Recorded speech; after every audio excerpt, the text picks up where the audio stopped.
আসসালামু আলাইকুম, কেমন আছেন সবাই? আশা করি ভালো আছেন।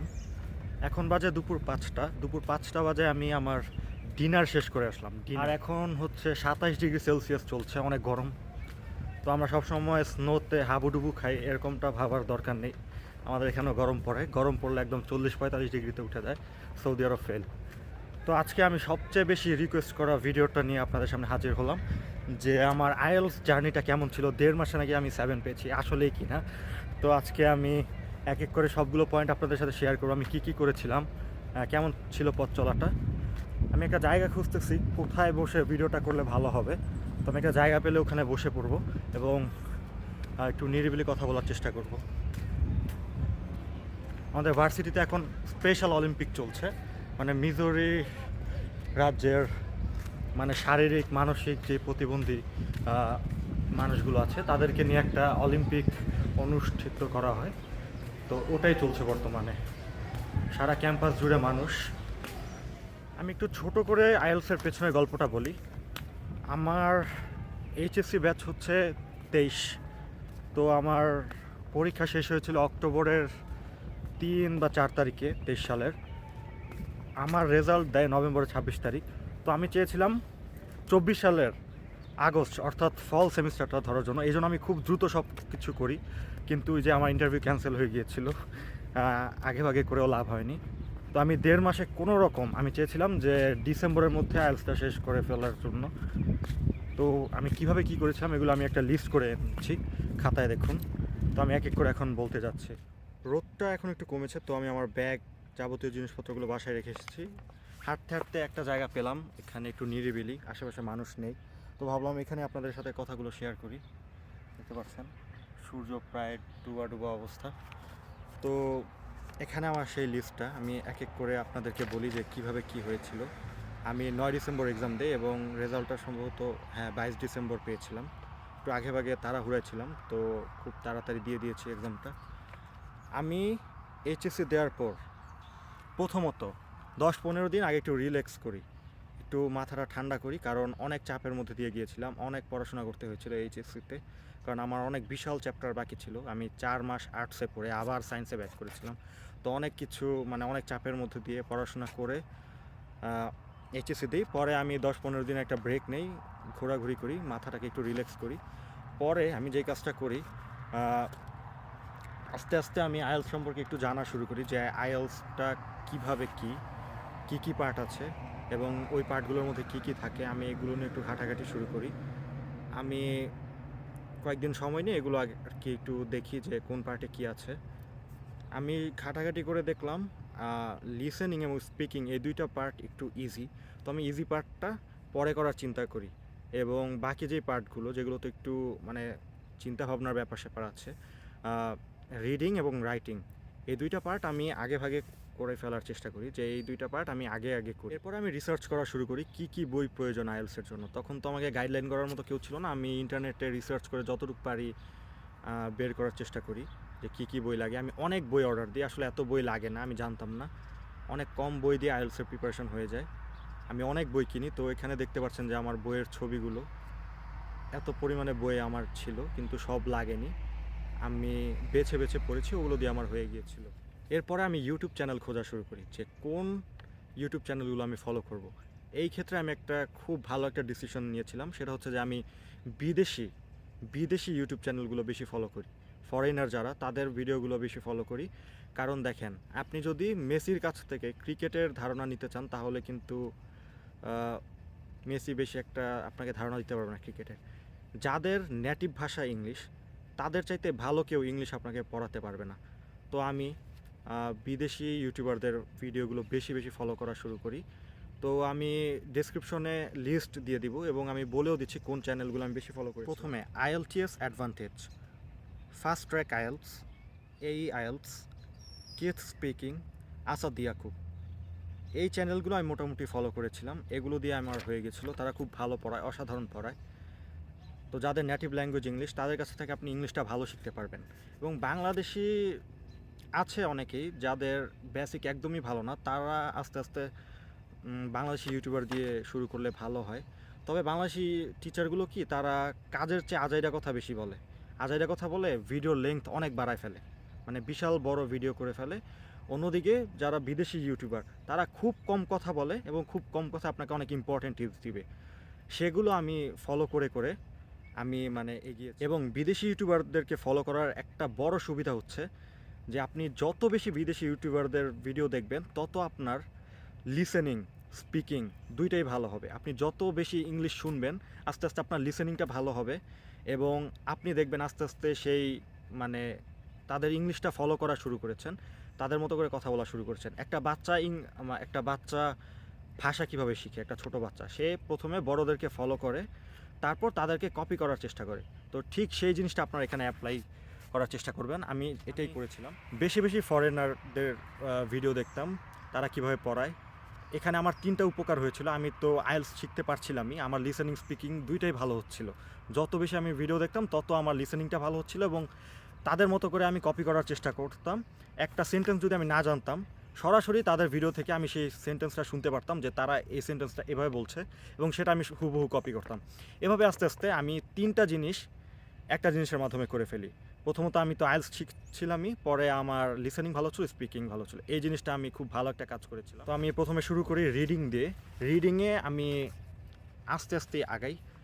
আমি প্রথমে ফার্স্ট প্যাসেজ দিয়ে শুরু করি। রিডিংয়ে যেহেতু 3টা প্যাসেজ থাকে, আমি জানতাম যে প্রথমটা একটু ইজি, পরেরটা একটু কঠিন, লাস্টেরটা একটু বেশি কঠিন। আমি এভাবে স্টার্ট করেছিলাম যে রিডিং সেকেন্ড প্যাসেজ এবং থার্ড প্যাসেজ বলতে কিছু নাই, আমি শুধু ফার্স্টটা চিনি। ফার্স্ট প্যাসেজ দিয়ে আমি শুরু করেছিলাম এবং ফার্স্টটা খুব ভালোভাবে আর কি শেষ করি। প্রথমে আমি একটা ভোকাবুলারি খাতা বানিয়ে নিয়েছিলাম, কারণ রিডিংয়ে অনেক কঠিন কঠিন ওয়ার্ড ইউজ করে তারা, অনেক কঠিন ওয়ার্ড। তো সেই ওয়ার্ডগুলো যত ওয়ার্ড আমার সামনে আসতো সব আমি খাতায় নোট ডাউন করে ফেলতাম। আমার ভোকাবুলারি যে খাতাটা ছিল সব ওয়ার্ড, যেই ওয়ার্ড সামনে আসতো আমি জানতাম, আমার সাথে সাথে মিনিং দেখে আমি ভোকাবুলারি খাতায় নোট করে ফেলি। আমার অনেক মোটা একটা খাতা হয়ে গিয়েছিল এই ভোকাবুলারি নোট ডাউন করতে করতে।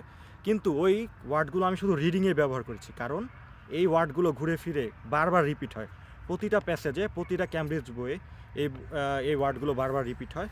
তো আমি ওই ওয়ার্ডগুলো রিডিংয়ে ব্যবহার করছি, ওই ওয়ার্ডগুলো আমি ভুলে স্পিকিং বা রাইটিংয়ে ব্যবহার করতে যাইনি, কারণ ওগুলো একটু অ্যাডভান্স লেভেলের। ফার্স্ট প্যাসেজ দিয়ে শুরু করি। ফার্স্ট প্যাসেজে আমি খুব মানে মনোযোগ দিয়ে আগে ফার্স্ট প্যাসেজ আয়ত্ত করি, যে আমি আস্তে আস্তেই আগাই, এত দ্রুত আগানো দরকার নেই।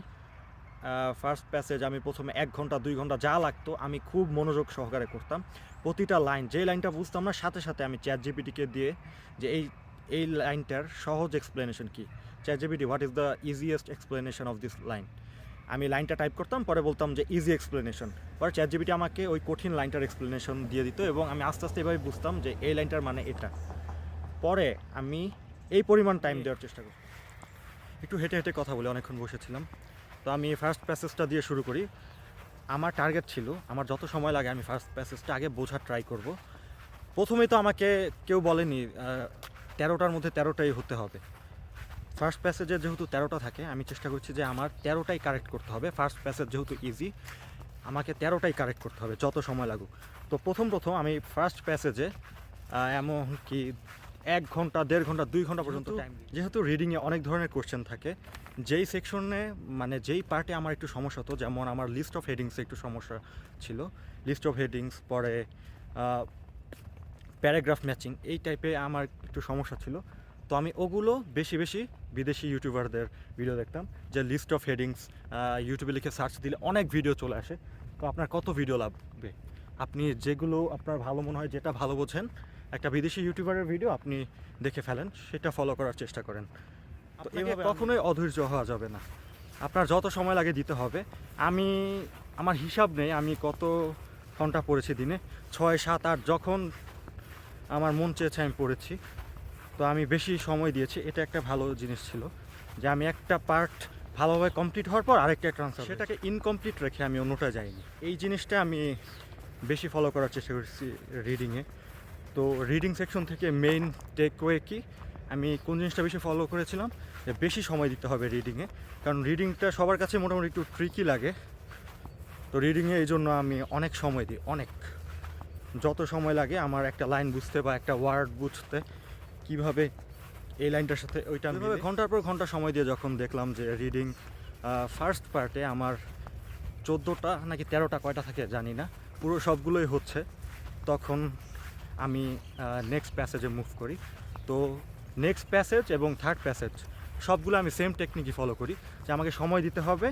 লাইন যত কঠিন হোক, ওটা চ্যাটজিপিটি আছে, চ্যাটজিপিটিকে দিয়ে আমি মিনিংটা জেনে ফেলতাম, এবং যে ওয়ার্ডগুলো জানতাম না ওগুলো আমি সাথে সাথে নোট করে ফেলতাম, এবং প্রতি রাতে একবার ঘুমানোর আগে ওই ওয়ার্ডগুলো জাস্ট আমি একবার দেখতাম, পড়তাম না, একবার শুধু চোখে দেখে মাথার এক কোণায় ফেলে রাখতাম, যে পরবর্তীতে যখন আবার এই ওয়ার্ডগুলো রিপিট হবে যেন অন্তত আমি জানি ওয়ার্ডগুলোর মানে কী।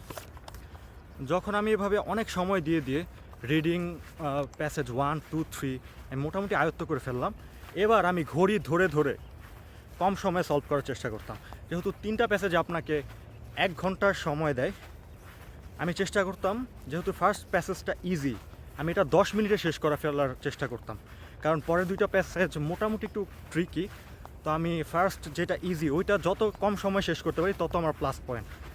আমি এই জিনিসটা ফলো করি, আমি 10 মিনিটে ঘড়ি ধরে আমি এটা শেষ করে ফেলার চেষ্টা করি ফার্স্ট প্যাসেজটা। আপনি ফার্স্ট প্যাসেজ যত কম সময়ে শেষ করতে পারবেন ওইটা আপনার প্লাস পয়েন্ট, কারণ পরের 2টা আপনি একটু বেশি সময় দিতে পারবেন আর কি। এবং আমি প্রথম থেকেই আইএলসের যে অরিজিনাল অ্যান্সার শিট আছে ওইটাই প্র্যাকটিস করতাম। আইএলসের যে অরিজিনাল অ্যান্সার শিট ওইখানে আমি প্র্যাকটিস করতাম, যতগুলো মডিউল আছে ওইখানের অ্যান্সার লিখে আমি প্র্যাকটিস করতাম প্রথম থেকেই, যেন পরবর্তীতে আমার অভ্যাস হয়ে যায় ওইখানে লিখে লিখে সব ওয়ার্ডগুলো বড় হাতের লিখতাম। অ্যান্সারগুলো আপনাকে অবশ্যই বড় হাতে লিখতে হবে, ছোটো হাতে লিখলে হয়, কিন্তু আমি বড় হাতের করে লিখতাম। আপনি প্রথম থেকে অ্যান্সার শিটে লেখার চেষ্টা করবেন, তাহলে এটা আপনার জন্যই ভালো। যখন আমি প্যাসেজ 1 10 এবং 15 মিনিটে শেষ করে ফেলতে পারছি, তখন আমি প্যাসেজ 2তে 20 মিনিট এবং প্যাসেজ 3তে 25 মিনিট দেওয়ার ট্রাই করতাম। তো 1 ঘন্টার মধ্যে এভাবেই আর কি টাইমটা অ্যারেঞ্জ করতে হয়। রিডিংয়ে টাইম ম্যানেজমেন্টটা খুবই ক্রিটিক্যাল। তো ঘড়ি ধরে আমি প্রথম থেকেই ট্রাই করিনি, প্রথম আমি 3টা প্যাসেজ ভালোভাবে বোঝা ট্রাই করেছি, আয়ত্তে এনেছি, পরে আমি ঘড়ি ধরে প্র্যাকটিস করেছি অ্যান্সার শিটে। এভাবে আমি রিডিংটা আর কি কমপ্লিট। তো রিডিং থেকে কি বুঝলেন, আমি প্রথমে অনেক সময় দিয়েছি, প্রতিটা লাইন বাই লাইন আমি বোঝার চেষ্টা করেছি কি বুঝিয়েছে, চ্যাটজিপিটির মাধ্যমে বেশি বেশি ওয়ার্ড নোট করেছি। এরপরে আমি যত কম সময়ে পারা যায় সলভ করার চেষ্টা করেছি, কারণ 3টা প্যাসেজ, পরবর্তী 2টা একটু ট্রিকি। ফার্স্ট প্যাসেজটা আমি 10 বা 15 মিনিটে সলভ করে ফেলার চেষ্টা করেছি। এই জিনিসগুলো আমাকে রিডিংয়ে অনেক সাহায্য করেছে। আর যেই সেকশনে আমার প্রবলেম ছিল ওই সেকশনটা আমি এই ইউটিউবারদের চ্যানেল থেকে দেখে নিতাম, list of heading, gap fill বা যে কোনো যেই পার্টে আমার সমস্যা থাকতো ওইটা আমি ভালোভাবে সলভ করে নিতাম। এভাবে আমি রিডিংটা আর কি শেষ করি। এরপরে আসা যাক রাইটিংয়ে। আমি রাইটিংটা দ্বিতীয়ত করেছিলাম। রাইটিংটা আমি প্রথম থেকেই যেটা বলেছি আইএলসের অরিজিনাল অ্যান্সার শিটে প্র্যাকটিস করি। আইএলসের রাইটিংয়ের 2টা পার্ট। প্রথমটা হচ্ছে আপনাকে একটা চার্ট এরকম কিছু দেয়, ওইটা আপনাকে এক্সপ্লেন করতে হয়, এবং পরবর্তীটায় আপনাকে 250 ওয়ার্ডে মানে বড় করে এসে লিখতে হয়। তো আমি প্রথম থেকে অ্যান্সার শিটে প্র্যাকটিস করি। রাইটিংয়ে বাংলাদেশিদের মধ্যে অনেক মিসআন্ডারস্ট্যান্ডিং আছে। আপনি যত বাংলাদেশি টিচারদেরকে জিজ্ঞেস করবেন তারা আপনাকে বলবে যে এই ধরনের কঠিন ওয়ার্ড, অ্যাডভান্স ওয়ার্ড, এই স্ট্রাকচার শিখতে হবে, এই করতে হবে। আল্লাহর কসম আমি এগুলো একটা কিচ্ছু করিনি, তা আমি 6.5 পেয়ে গেছি আলহামদুলিল্লাহ। আমি যতটা সহজে আমি যা জানতাম, যেসব ওয়ার্ড জানতাম ওগুলো ব্যবহার করে আমি 6.5 পেয়েছি। কারণ বাংলাদেশের ভাবে যত কঠিন করে লেখা যায়, স্ট্রাকচার ওয়ার্ড যত ইউজ করা যায় তত ভালো, কিন্তু এগুলো ভালো না। এগুলো বোঝায় যে আপনি জোর করে মানে ইংলিশে ফ্লুয়েন্সি দেখাচ্ছেন, আপনি ইংলিশ অনেক ভালো পারেন, আপনি জোর করে দেখাচ্ছেন। কিন্তু যারা নর্মালভাবে লিখে, নর্মালভাবে নিজের মনের ভাব প্রকাশ করে, তাদেরটা বেশি সুন্দর। রাইটিংয়ে আমাকে 2টা চ্যানেল খুব হেল্প করেছে। প্রথমটা হচ্ছে আইএলস অ্যাডভান্টেজ এবং সেকেন্ডটা হচ্ছে ফাস্ট ট্র্যাক আইএলস। এই দুইজনেরই সেম কথা ছিল যে যতটা সহজ ভাষায়, সিম্পল ভাষায়, যতটা সহজ শব্দে আপনি লিখতে পারছেন, টিচারকে আপনার মনের ভাব প্রকাশ করতে পারছেন, তত ভালো, আপনি তত ভালো মার্কস পাবেন। কিন্তু আমাদের ক্ষেত্রে এটার উল্টা কথা শোনা যায় যে কঠিন ওয়ার্ড ইউজ করবা তাহলে ভালো করতে পারবা, এটা ভুল।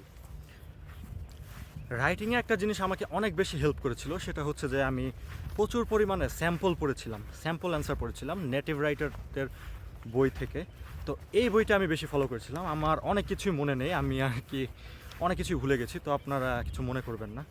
প্রায় 1-1.5 বছর আগে করেছি আইএলস, অনেক কিছু মনে নেই। তো আমি বেশি নেটিভ রাইটারদের বই থেকে স্যাম্পল পড়েছি। এই স্যাম্পলগুলো পড়তে পড়তে আমার ইংলিশ রাইটিং অনেক ইমপ্রুভ হয়েছিল।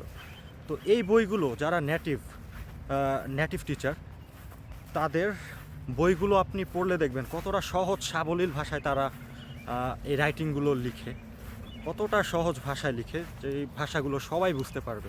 তো এতটা সিম্পলভাবে লিখে তারা ব্যান্ড 7, 8 পেয়ে যায়। তো এটা খুবই আশ্চর্যজনক ব্যাপার। বাংলাদেশের কোনো টিচার আপনাকে এটা বলবে না, খালি বলবে যে যত কঠিনভাবে লেখা যায় রাইটিং তত বেশি নাম্বার। কিন্তু আপনি এই বিদেশি রাইটারদের বইগুলো পড়ে দেখেন কতটা সহজ সাবলীল ভাষায় তারা এগুলো ব্যবহার করে। যত বিদেশি রাইটার আছে সবার সেম কথা, যে সিম্পল স্ট্রাকচার এবং সিম্পল ওয়ার্ড ইউজ করে আপনি 7, 8 ইজিলি পেয়ে যাচ্ছেন। আমি সেটাই ফলো করি। আমি পার্ট 1-এ প্রতিটা টপিক ধরে ধরে পড়ি। যেমন পার্ট 1-এ থাকে pie chart, bar chart, map, অনেক টপিক থাকে। তো আমি প্রতিটা টপিক ইউটিউবে সার্চ দিতাম যে how to right pie chart in IELTS. পরে একটা ফরেন টিচারের ভিডিও দেখে সেটা আমি ভালোভাবে শিখে নিতাম। তারা কিছু সুন্দর সুন্দর ওয়ার্ড ইউজ করতো প্রতিটা টপিকে। যেমন পাই চার্ট, বার চার্ট, এগুলোতে কিছু আলাদা ওয়ার্ড থাকে সিনোনিম। যেমন এগুলোতে বাড়ার ক্ষেত্রে ইউজ করা হয় ইনক্রিজড, স্কেলেটেড, হ্যাঁ, জাম্পড টু। পরে কমে যাওয়ার ক্ষেত্রে ব্যবহার করা হয় রিডিউসড, ডিক্লাইন্ড, ডিক্রিজড। তো প্রতিটা টপিকের জন্য আলাদা আলাদা কিছু সুন্দর সিনোনিমস আছে, এগুলো আমি নোট করে ফেলতাম যে ম্যাপের ক্ষেত্রে এই ওয়ার্ডগুলো, বার চার্টের ক্ষেত্রে এই ওয়ার্ডগুলো, পাই চার্টের ক্ষেত্রে এই ওয়ার্ডগুলো আমি এভাবে নোট করে ফেলতাম যে এভাবে করতে হয়। আমি এই ওয়ার্ডগুলো ইউজ করতাম। এই ওয়ার্ডগুলো ইউজ করলে লেখাটা খুব সুন্দর হয়ে যেত। ম্যাপের ক্ষেত্রে এটা, বার চার্টের ক্ষেত্রে এটা, পাই চার্টের ক্ষেত্রে এটা। যেমন ম্যাপে আছে along the river, beside the road, এই ওয়ার্ডগুলো মানে খুব সুন্দর। এগুলো ইউজ করলে মানে লেখার মানটা অনেক বেড়ে যায়। তো ফরেনারদের চ্যানেলে এই জিনিসগুলো খুব ভালোভাবে এমফেসাইজ করা হয়েছে। তারা খুব সুন্দরভাবে সহজে বোঝায় যে পাই চার্ট কীভাবে লিখতে হয়, ম্যাপ কীভাবে লিখতে হয়, কীভাবে ডিসক্রাইব করতে হয়। খুব সহজে সাবলীল ভাষায় তারা বুঝিয়ে দেয় কোন ওয়ার্ডগুলো কোন ক্ষেত্রে ইউজ করলে সুন্দর হয়। তো মানে খুব অসাধারণভাবে বোঝায় তারা। তো আমি যেই দুইটা চ্যানেলের নাম বলেছি, IELTS advantage, fast track IELTS, এই দুইটা চ্যানেল আপনারা ফলো করতে পারেন। তাছাড়া আপনারা সার্চ দিয়ে যেই ভিডিও সামনে পান, একটা বিদেশির একটা ভিডিও দেখে ফেললেই চলে, তারা খুব ভালোভাবে বোঝাবে, এটা নিশ্চিত। এরপরে আসা যাক পার্ট 2। যেহেতু পার্ট 2 একটু বড়, পার্ট 2-তে বেশি মার্কস, আমি পার্ট 1টা 20 মিনিটে শেষ করে ফেলার চেষ্টা করতাম। পার্ট 1-এ আমি 5 মিনিট দিতাম সময় কোশ্চেনটা বোঝার জন্য। 5 মিনিট আমি পার্ট 1-এর কোশ্চেনটা বোঝার ট্রাই করতাম, আর বাকি 15 মিনিটে অ্যাপ্লাই করতাম। কারণ দেখেন, আপনি যদি কোথাও যাওয়ার আগে ম্যাপটা একটু মানে খুঁজে নেন জায়গাটা ম্যাপে, যে কোন জায়গায় আছে এই জায়গাটা, তাহলে কিন্তু আপনার মানে আর কোনো ঝামেলা পোহাতে হচ্ছে না, গিয়ে ঘোরাঘুরি করতে হবে না। আপনি আগে ম্যাপে যদি একটু 5 মিনিট সময় দেন, তাহলে আপনি খুব সহজে সেই জায়গায় পৌঁছে যেতে পারছেন। এটা হচ্ছে সেই সময়টা। এই 5 মিনিট আপনি যদি কোশ্চেনটা একটু অ্যানালাইসিস করেন, তাহলে এটা আপনাকে খুব ভালো এফেক্ট দিবে। তাহলে 15 মিনিট আপনি খুব দ্রুত লিখে ফেলতে পারবেন। কিন্তু আপনি যদি কোশ্চেন পেয়ে আন্তাজে লেখা শুরু করেন, তাহলে আপনি দেখবেন রাস্তা হারিয়ে ফেলছেন, আপনার মানে নিজের বিপদ নিজে ডেকে আনছে। তাই প্রশ্নটা পেয়ে একটু সময় দেবেন, কী বোঝাতে হচ্ছে আগে সেটা বুঝবেন, পরে আর কি লেখা স্টার্ট করবেন। এরপরে হচ্ছে পার্ট 2। পার্ট 2-তে যেহেতু অনেক লেখা, পার্ট 2-তে আমি 40 মিনিট দিতাম এবং পার্ট 1-এ 20 মিনিট দিতাম। পার্ট 1টা 20 মিনিটে শেষ করে পরের 40 মিনিটে আমি মানে একটু ভালোভাবে লেখার চেষ্টা করতাম পার্ট 2টা। পার্ট 2-তে আমি যা শিখেছি সেটা হচ্ছে যে পক্ষে বিপক্ষে খুব সহজ 2টা রিজন বের করে সেগুলোকে সহজভাবে এক্সপ্লেন করা 4 প্যারায়। এটা করলে আপনার পার্ট 2টা হয়ে যাচ্ছে। আপনাকে আইএলসে কখনো ইন্টারেস্টিং আইডিয়ার জন্য আপনাকে মার্কস দিবে না, যে আপনি খুব সুন্দর আইডিয়া দিচ্ছেন এগুলোর জন্য আপনাকে কখনোই মার্কস দিবে না। আইএলস মানে কি? English language testing system. আপনি কত সুন্দর ইংলিশ লিখতে পারছেন সেটার উপর আপনাকে মার্কস দেওয়া হবে। আপনি বিশাল কঠিন আইডিয়া দিয়ে লিখছেন, আপনাকে মার্কস দিবে না। বিশাল কঠিন জিনিস নিয়ে স্পিকিং করছেন, আপনি বিশাল কঠিন ব্যাপার রিজন নিয়ে আপনি কথা বলছেন, আপনাকে মার্কস দিবেন। আপনাকে মার্কস দিবে কত সহজ সাবলীল ভাষায় আপনি আপনার আইডিয়াটা বোঝাতে পারছেন। তো এই ক্ষেত্রে যারা এক্সপার্ট তারা বলে যে আপনি যত সহজ ইন্টারেস্টিং না, যত সহজ আইডিয়া পারা যায়, সহজ আইডিয়া নিয়ে আপনি লিখবেন বা কথা বলবেন। তো সেই জিনিসটা আমি করেছি। আমি সব সময় রাইটিংয়ে পার্ট 2-তে সহজ আইডিয়া নিয়ে লিখতাম। সহজ আইডিয়া নিয়ে লিখলে আপনি ভালো লিখতে পারবেন এবং আপনার ভুল কম হবে। সহজ আইডিয়া, সহজ স্ট্রাকচার, সহজ ওয়ার্ড, এই 3টা জিনিস আমাকে রাইটিংয়ে হেল্প করেছে। মানে সব সহজ, কঠিন কিছু না। যত বিদেশি ইউটিউবারদের ভিডিও দেখেছি তারা এই 3টা জিনিসের উপর বেশি ফোকাস দিয়েছে, যে যত সহজে আপনি পার্ট 1 এবং পার্ট 2 কমপ্লিট করতে পারেন। আপনাকে খুব অ্যাডভান্স আইডিয়া নিয়ে কথা বলতে হবে না, সহজ আইডিয়া, সহজ সহজ আইডিয়া নিয়ে কথা বলেন, সিম্পল টেন্স ইউজ করেন, সিম্পল ওয়ার্ড ইউজ করেন, এভাবেই দেখবেন আপনি খুব ভালো নাম্বার পেয়ে যাচ্ছেন এবং আপনাকে খুব ভালো মার্কস দেয়। আপনি খুব অ্যাডভান্স স্ট্রাকচার নিয়ে লিখে ভুল করার চাইতে যদি সহজে লিখে সেটাকে ঠিকভাবে লিখতে পারেন তাহলে কোনটা ভালো? অবশ্যই ভুল না হওয়াটা ভালো। তাই সহজভাবে লেখার চেষ্টা করবেন, ভুল যত কম হয় সেটা চেষ্টা করবেন, তাহলে দেখবেন আপনার নাম্বারটা এমনি বেড়ে গেছে, আপনাকে আর কিছু করতে হচ্ছে না। ভুল কম করার চেষ্টা করবেন, সহজভাবে লেখার চেষ্টা করবেন, এটাই যে জিনিসটা বেশি ইম্পর্ট্যান্ট সেটা আমি বারবার বলতেছি যেন সবার কানে বাজে। পরে আমি একটা রাইটিং শেষ হলে সেটা আমি ছবি তুলে ChatGPT-কে দিতাম, বলতাম যে কোন জায়গায় কোন সেন্টেন্সটা কীভাবে একটু ইমপ্রুভ করলে ভালো হয়, কোন জায়গায় আমার গ্রামাটিক্যাল ভুলগুলো আছে, কী ভুল হয়েছে এবং সেটাকে কীভাবে ইমপ্রুভ করা যায় সেটা আমাকে ধরিয়ে দাও। ChatGPT-কে আমি আমার রাইটিংটা ছবি তুলে দিতাম পার্ট 1 পার্ট 2 দুইটাতেই, এবং ChatGPT আমাকে লাইন বাই লাইন ধরে বলতো যে এই লাইনটা এভাবে লিখলে ভালো হতো, এই লাইনে এই ছোট একটা গ্রামাটিক্যাল ভুল আছে। তো এগুলো আমি আস্তে আস্তে নোট ডাউন করে ফেলতাম খাতায় যে এই সেন্টেন্সটা এভাবে লিখলে ভালো হয়, এভাবে লিখলে ভালো হয়, এভাবে লিখলে খারাপ হয়। তো এগুলো আমি নোট করে ফেলতাম। তো এগুলো যত দেখতাম তত আমার রাইটিং আস্তে আস্তে ভালো হতো। ChatGPT-কে দিয়ে যত বেশি আমি ইমপ্রুভ করাতাম তত আমার আস্তে আস্তে নলেজটা বাড়তো রাইটিং নিয়ে। তো এইভাবেই আমি ChatGPT-কে ইউজ করেছি। আর আমি যেটা বলেছি যে প্রথম থেকে যেহেতু আমি অরিজিনাল অ্যান্সার শিটে প্র্যাকটিস করতাম, তো আপনাকে ফার্স্ট পার্টে 150 ওয়ার্ড এবং দ্বিতীয় পার্টে 250 ওয়ার্ড সম্ভবত লিখতে হয়। আমি ভুল হলে মাফ করে দিবেন, আমার খেয়াল নেই। তো আমার অ্যান্সার শিটে যখন আমি লিখতাম আমার একটা আইডিয়া হয়ে গেছিলো যে আমি এতটুকু লিখলে আমার এতটা ওয়ার্ড হয়ে যাচ্ছে, এতটুকু লিখলে আমার 250 ওয়ার্ড হয়ে যাচ্ছে। তো আমার আর পরবর্তীতে গণার জন্য আলাদা টাইম লাগতো না। আইএলস রাইটিংয়ে একটা ক্রিটিক্যাল জিনিস হচ্ছে আপনার যদি এক ওয়ার্ডও কম হয় সেটার জন্য আপনার নাম্বার কাটবে। আপনাকে ওই ওয়ার্ডের তুলনায় কিছুটা বেশি লিখতে হবে বা ওই ওয়ার্ড পর্যন্ত লিখতে হবে, 250-150 ওয়ার্ড পর্যন্ত লিখতে হবে। এর একটু কম হলে আপনাকে মার্কস কেটে দিবে। তো প্রথম থেকেই আমি যেহেতু অরিজিনাল অ্যান্সার শিটে লিখতাম, সেই ক্ষেত্রে আমার আইডিয়া হয়ে গেছিলো যে এতটুকু লিখলে আমার 150 ওয়ার্ড হচ্ছে, এতটুকু লিখলে আমার 250 ওয়ার্ড হয়ে যাচ্ছে। তো আমার আর ওয়ার্ড গণার কোনো প্রয়োজন হচ্ছিল না। এইটা আমার খুব অ্যাডভান্টেজ। যখন এক্সাম দিয়েছিলাম তখন পেন্সিল দিয়ে লিখতে দিত, এখন মনে হয় আর পেন্সিল দিয়ে দেয় না। তো এটা একটা দুঃখজনক ব্যাপার, কারণ পেন্সিল দিয়ে লিখলে ভুল হলে সেটা মুছে ফেলা যেত। তো এখন যেহেতু যায় না, আপনারা খুব ভালোভাবে রাইটিংটা কলম দিয়ে প্র্যাকটিস করবেন, যত ভুল কম হওয়া যায় তত ভালো। তো কলম দিয়ে যত কম ভুল হয় সেভাবে প্র্যাকটিস করার চেষ্টা করবেন। এরপরে আসা যাক স্পিকিংয়ে। তো আমি প্রথমে একটা কথা বলেছিলাম, আপনি যত বেশি বিদেশিদের কথা শুনবেন, বিদেশি টিচারদের ভিডিও দেখবেন, তত বেশি আপনার লিসেনিং এবং স্পিকিং দুইটাই ভালো হবে। তো আমি যেহেতু প্রথম থেকেই রিডিং থেকেই আমি বিদেশি টিচারদের ভিডিও দেখতাম, আমার লিসেনিংটা আস্তে আস্তে ভালো হয়ে যাচ্ছিলো, স্পিকিংও ভালো হয়ে গেছিলো। তো তারা কোন কথাটা কীভাবে বলে এটা আমি কপি করার চেষ্টা করতাম। তো এইভাবে দেখতাম যে আমার স্পিকিংটাও ভালো হয়ে গেছে। আমার স্পিকিং খুবই বাজে ছিল, তো তাদের কথা যত বেশি আমি শুনেছি তত আমার এই জিনিসটা অবশ্যই ফলো করবেন, বিদেশিদের ভিডিও বেশি বেশি দেখবেন। আমি ইউটিউবে ব্যান্ড 9 স্পিকিং ভিডিওস এগুলো বেশি বেশি দেখতাম, এবং তারা কিভাবে কথা বলে, কোন পার্টে কী ধরনের কোশ্চেন করে, এগুলো আমি শুনতাম ভালোভাবে যে তারা কিভাবে উত্তর দিত। আমার শুনতে শুনতে আস্তে আস্তে আমার স্পিকিং ভালো হয়ে গিয়েছে, আমি নিজে নিজে প্র্যাকটিস করতাম। তো আমাকে খুব অ্যাডভান্টেজ দিয়েছে তাদের ভিডিওগুলো। মাকার যে স্পিকিং বইটা, এটা আপডেটের ভার্সনটা আমি রেখেছিলাম আমার কাছে। এখানে অনেক ইম্পর্টেন্ট টপিক থাকে, তো আমি সবগুলো ইম্পর্টেন্ট টপিক পড়িনি। আমি ওইখান থেকে দাগিয়ে দাগিয়ে যেই টপিকগুলো আমার একটু সমস্যা, আমি দেখে বুঝতাম যে এই টপিকটাতে আমার মনে হয় একটু সমস্যা হবে, মনে হয় এই টপিকটাতে আমি একটু আটকাবো, ওই টপিকগুলো আমি মার্ক করে ফেলতাম। এবং প্রতিদিন আমি 3-4টা প্র্যাকটিস করতাম নিজে নিজে। এবং মাকার বইয়ের শেষের দিকে পার্ট 1-এর কিছু কোশ্চেন দেওয়া থাকে, পার্ট 1-এ কী কী কোশ্চেন করে। তো ওই কোশ্চেনগুলো আমি প্রায় পড়তে পড়তে মুখস্থের মতো আমার হয়ে গিয়েছিল। কারণ পার্ট 1-এ যদি আপনি মুখস্থ অ্যান্সার দেন এটা আপনার জন্য ভালো। পার্ট 1-এর কোশ্চেনগুলো আমি খাতায় নোট ডাউন করে ফেলেছিলাম যে এই টাইপের কোশ্চেন করে পার্ট 1-এ। যেমন একদম প্রথম দিকে তোমার নাম কি, তুমি কোথা থেকে এসেছো, তোমার এলাকা সম্পর্কে কিছু বলো, তোমার হবি কি, এই ধরনের যে কোশ্চেনগুলো এগুলো আমি মুখস্থ করে ফেলেছিলাম। কারণ যখন স্টার্টিংয়ে আপনাকে এই কোশ্চেনগুলো করবে, আপনি যখন ফ্লুয়েন্টলি উত্তরটা দিয়ে ফেলবেন তখন কিন্তু আপনার কনফিডেন্স লেভেল অনেক হাই হয়ে যাবে। তো আমি এগুলো মুখস্থ করে ফেলছিলাম পার্ট 1-এর কোশ্চেনগুলো, যে আমার বাসা কোথায়, আমার কি হবি, এই ধরনের যেই বেসিক কোশ্চেনগুলো আছে, আমার নাম কি, কীভাবে একটু সুন্দরভাবে স্টাইলিশভাবে বলা যায়, এগুলো আমি মুখস্থ করে পার্ট 1-এ এগুলো বলেছিলাম। আমার কনফিডেন্স অনেক বেড়ে গিয়েছিলো এবং পরবর্তী পার্টগুলো আমার খুব ইজি হয়েছিল। তো এই জিনিসটা আমি ট্রাই করেছিলাম যে পার্ট 1-এর কোশ্চেনগুলো আমি মুখস্থ করে ফেলি মাকার বইয়ের পেছন থেকে, যেগুলো বেসিক কোশ্চেন। আমি কিসে পড়ি, পড়াশোনা করি কিনা, আমি স্টুডেন্ট কিনা, কোথা থেকে এসেছি, আমার গ্রামের বাড়ি কোথায়, আমার এলাকা দেখতে কেমন, আমার নাম কি, এই কোশ্চেনগুলো আমি মুখস্থ করে ফেলি। এগুলো আমাকে খুব অ্যাডভান্টেজ দিয়েছিল।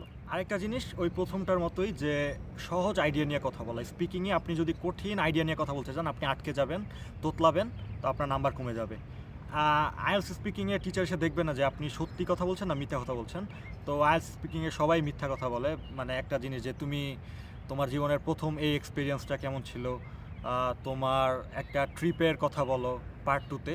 তো এখানে সবাই মিথ্যা কথাই বলে, তো আপনি সহজ একটা মিথ্যা কথা বানিয়ে সেটা আপনি বলবেন। তো এভাবেই মানে সহজ আইডিয়া নিয়ে কথা বললে আপনার ভুল কম হচ্ছে, আপনি ফ্লুয়েন্টলি বলতে পারছেন, ধীরে সুস্থে আপনার ভুল কম হচ্ছে। তো এই ক্ষেত্রে আপনার স্কোরটা আইএলস স্পিকিংয়ে মিথ্যা কথা বললে টিচার এসে আপনাকে ধরবে না যে মিথ্যা কথা কেন বললি। তো চেষ্টা করবেন যে কোনো একটা কাহিনী ইনস্ট্যান্টলি বানিয়ে, আপনাকে যেহেতু সময় দিচ্ছে পার্ট 2-তে, একটা কাহিনী বানিয়ে, সহজ আইডিয়া দিয়ে একটা কাহিনী বানিয়ে সেটাকে ধীরে সুস্থে আস্তে আস্তে বলার, এবং যত সহজ স্ট্রাকচারে বলা যায়, কোনো অ্যাডভান্স স্ট্রাকচার আপনাকে ইউজ করতে হবে। আমাকে পার্ট 2-তে কোশ্চেন করা হয়েছিল তোমার ছোটোবেলার একটা আনন্দদায়ক এক্সপিরিয়েন্সের কথা বলো। তো আমি ইনস্ট্যান্টলি একটা মাথায় বানিয়ে ফেলি, 1 মিনিট টাইম দেয় যে খাতায় নোট ডাউন করার জন্য। তো আমি একটা কাহিনী বানায় ফেলি, সহজ কাহিনী, এবং আমি 1 মিনিটের মতো কথা বলি। 2 মিনিট যেহেতু কথা বলতে হয়, আমি 1 মিনিট কথা বলে আমি আর মানে আমার কিছু আইডিয়া মাথায় আসতেছিল না, আমি আর কথা বলতে পারছিলাম না। কিন্তু আমি স্পিকিংয়ে 6.5 পেয়েছি। এর কারণ হচ্ছে আমি ফ্লুয়েন্টলি বলেছি, যতটুকু বলেছি আমি ফ্লুয়েন্টলি বলেছি, আমি একটু আটকাইনি। কারণ ওই যে আমি একটা সহজ আইডিয়া নিয়ে সহজ ওয়ার্ড ইউজ করে 1 মিনিট ফ্লুয়েন্টলি কথা বলি। যেহেতু পার্ট 2-তে 2 মিনিট কথা বলাটা ভালো, কিন্তু আমি 2 মিনিট কথা বলতে পারিনি। আমি 1 মিনিট কথা বলে আমার মাথায় আর আইডিয়া আসতেছিল না, আমি অফ হয়ে গেছি। পরে বলছি যে দ্যাটস ইট। আমি 6.5 পেয়েছি স্পিকিংয়ে, একমাত্র কারণ হয়েছে আমি যে 1 মিনিট কথা বলেছি, আমি এই 1 মিনিটে একটুও থামিনি, খুব সুন্দরভাবে ফ্লুয়েন্টলি কথা বলেছি। কারণ আমার আইডিয়াটা খুবই সহজ আইডিয়া, সহজ টেন্স এবং সহজ ওয়ার্ড আমি ইউজ করে কথা বলেছি। এর ফলে আমি একটু আটকাইনি, স্মুথলি কথা বলেছি। মিথ্যা কাহিনীটা সহজ, আপনার মাথায় আসে ওটা আপনি বলবেন, তাহলে আপনি স্পিকিংয়ে ভালো করতে পারবেন। সহজ এই জিনিসটা বেশি ফোকাস দেন। এরপরে লিসেনিং, আইএলসের সবচেয়ে ইজি সেকশন। আমি জানতাম যে লিসেনিংটা সবচেয়ে ইজি, এই জন্য আমি লিসেনিংটাকে সবার পরে রেখেছিলাম, যে লাস্টের দিক দিয়ে আমি খুব ধুমায় প্র্যাকটিস করে এটাই খুব ভালো করে ফেলবো, আমার কনফিডেন্স ছিল। তো আমি প্রথম থেকেই বিদেশিদের ভিডিও দেখতে দেখতে আমার লিসেনিং ভালো হয়ে গেছিলো। তো লাস্টে এসে আমার অ্যাডভান্টেজ দিয়েছিল লিসেনিং। আমি প্র্যাকটিস না করার ফলেও আমার লিসেনিং ভালো হয়ে গেছিলো, কারণ ওই প্রথম থেকে আমি ফরেনারদের ভিডিও ফলো করতাম। তো লাস্টে দিয়ে এসে এটা আমাকে খুবই অ্যাডভান্টেজ দিয়েছে। লিসেনিংয়ে 4টা সেকশন যেহেতু, এবং প্রতিটা সেকশনে 10টা করে কোশ্চেন। প্রথম সেকশনগুলো সবসময় ইজি থাকে, এটা জানা কথাই। তো যখন অডিও স্টার্ট হতো, যখন ইন্ট্রোডাকশন দিত যে this is international English language testing system, এই পার্টে এই আছে, যখন এই কথাগুলো বলতো, প্রথমে ডেসক্রিপশন দিত, মানে ইন্ট্রোডিউস করতো লিসেনিংটা, ওই টাইমটাতে আমি পার্ট 1 রেখে, মানে সেকশন 1 রেখে সেকশন 2, 3 এগুলো দাগায় ফেলতাম। কারণ সেকশন 1 অনেক ইজি। সেকশন 1 যখন অডিও স্টার্ট হবে, তখন আমি চাইলে পড়ে করতে পারবো, সেকশন 1 যেহেতু ইজি। তো ওই ইন্ট্রোডাকশনের টাইমটা আমি সেকশন 1-এ নষ্ট করিনি। আমি ওই ইন্ট্রোডাকশনের টাইমটা এক লাফে সেকশন 2, 3, 4 দাগায় ফেলতাম। যখন প্রথমে ইন্ট্রোডাকশন দিত যে দিস ইজ IELTS এই হ্যান তেন, এবং যখন বলতো যে now you have some time to look at question 1 to 10, এই দুইটা টাইম মিলিয়ে আমার অতক্ষণে সেকশন 2, 3 দাগিয়ে ফেলা শেষ। কারণ সেকশন 1 বাদে বাকিগুলো একটু ট্রিকি, ওগুলো আগে থেকে দাগিয়ে না ফেললে, আগে থেকে পড়ে না থাকলে আপনি ইনস্ট্যান্টলি উত্তর করতে পারবেন না। তো আপনাকে আগে থেকে সেকশন 2, 3, 4 এগুলো পড়ে ফেলতে হবে, দাগায় ফেলতে হবে, তাহলে আপনার এটা খুব অ্যাডভান্টেজ দিবে। তো যখন পার্ট 1-এর কথাবার্তা বলতো, তখন আমার পার্ট 2, 3 দাগিয়ে ফেলা শেষ। এই ক্ষেত্রে আমি কি করতাম, কোশ্চেনের যেই মেন কিওয়ার্ড, ওই মেন কিওয়ার্ডের নিচে আন্ডারলাইন করে রাখতাম যে কী চেয়েছে, মানে কী জানতে চাচ্ছে আমার কাছে, ওই মেন কিওয়ার্ডের নিচে আন্ডারলাইন করে ফেলতাম, এবং কোশ্চেনটা খুব ভালোভাবে একবার পড়ে ফেলতাম, সবগুলো কোশ্চেন আমি পড়ে ফেলতাম। যখন পার্ট 1-এর ইন্ট্রোডাকশন দিচ্ছে, আমার পার্ট 2, 3 শেষ। এই ক্ষেত্রে আমি খুব এগিয়ে থাকতাম। যখন পার্ট 2-এর কথা বলছে, তখন আমার পার্ট 3, 4 শেষ। তো এই ক্ষেত্রে যখন প্রথম থেকে শুরু করে, আপনি ওই সময়টাকে কঠিন সেকশনগুলায় ইউটিলাইজ করে ফেলবেন, কঠিন সেকশনগুলো আগে পড়ে ফেলবেন। তো এই জিনিসটা আমাকে খুব হেল্প করেছিল। যখন পার্ট 1 পড়ে শোনাচ্ছে, তখন আমার পার্ট 2, 3, 4 শেষ।